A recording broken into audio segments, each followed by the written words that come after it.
Hello kabayan, magandang araw at magandang gabi kabayan. So mag-repair pala tayo ng pintuan saka pintuan lang siya kabayan. So bago ang lahat kabayan, huwag kalimutang mag-subscribe. Maraming salamat po sa suporta.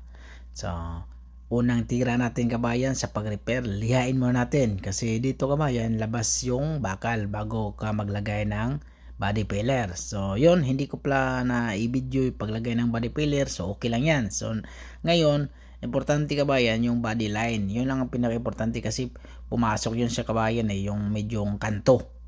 So, pinalo-palo ko lang siya. Hindi na ako nagamit ng masin para hilahin kasi kaya naman sa masilya yun. Hindi naman ganong makapal. So pagliha ko doon, patong masilya, hindi ko lang na-video. Tapos yan, liha agad ng masin ng liha para mabilisan. Tapos sabay patong ulit kasi pinatungan ko dalawang patong na masilya yan.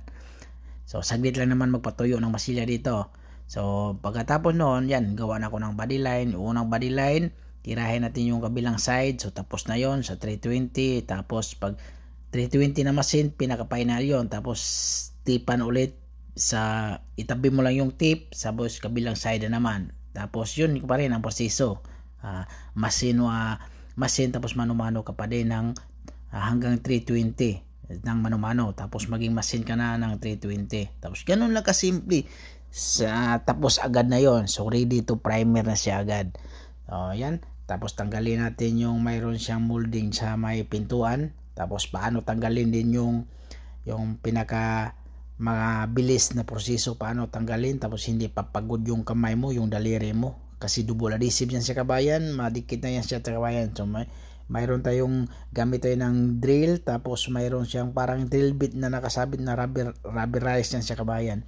So number 2, number 1, mayroong kuha yan, yung bilis ng ikot. So pagbakal, number 2, walang problema yan kasi hindi matatanggal yung pintura yan. Kahit iinit siya, hindi matanggal. Pero pag bumper kabayan, ingatan mo, number 1 ka lang. Kasi pag mabilis yung ikot, mag-iinit yon. Tapos mapudpud yung pintura. Pag sa mga plastic. Okay? Maraming salamat kabayan. Yan, maraming salamat. I'm walking alone, the streets are empty. The only thing I